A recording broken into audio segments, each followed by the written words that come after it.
Tere tulemast! Täna harutame lahti selle, kuidas ja miks sai alguse ajaloo üks kõige laastavamaid konflikte. Teine maailmasõda. See on ju tegelikult päris uskumatu küsimuseks, et kõigest 20 aastat pärast sõda, mis lõpetad kõik sõjad, algas uus ja veelgi hullem. Hakkame siis uurima, kuidas ühe sõja lõpp tegelikult külvas seemned juba järgmise jaoks. Et sellest kõigest aru saada, peame vaatama vundamenti, millele see sõjajärgne maailm ehitati.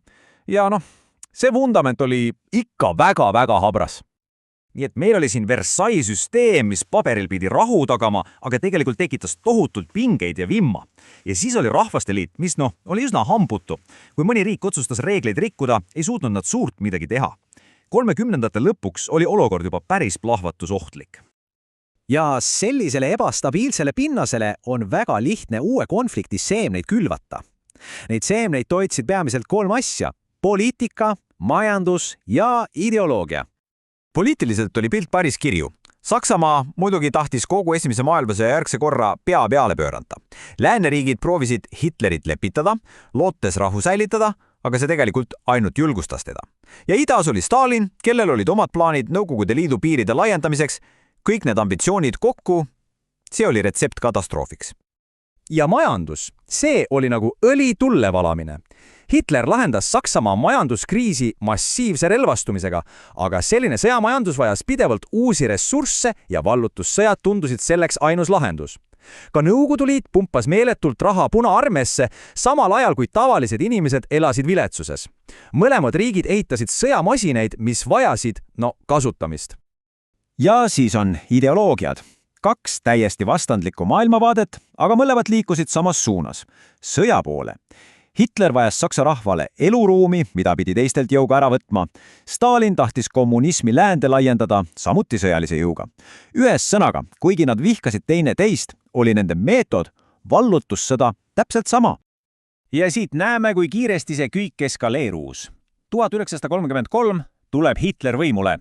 Mõni aasta hiljem marssivad väed Reini alale, rikkudes lepinguid. Siis annekteeritakse Austria, siis antakse talle tükike Tšehhoslovakkiat, lootes rahu osta. Ja juba järgmisel aastal neelab ta kogu riigi. Iga samm oli test ja iga kord lasti tal minna. Kuni lõpuks sõlmiti see saatuslik pakt. Ja nüüd jõuame selle viimase pusletükini. See oli tehing, mida keegi poleks osanud oodata. Küüniline kokkulepe 2 surmaainlase vahel, mis tegelikult vallandas kogu sõja. Molotovi-Ribbentropi pakt.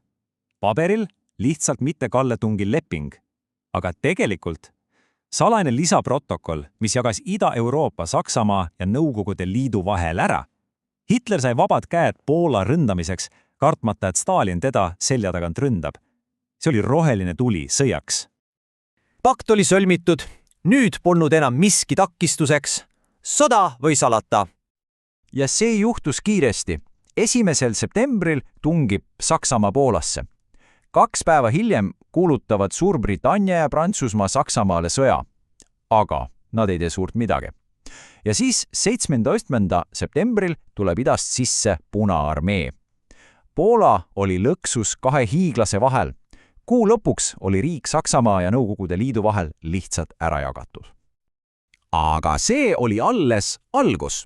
Nüüd, kui Poola oli langenud, hakkasid mõlemad diktaatorid oma salapakti alusel maid jagama ja Euroopa süttis põlema.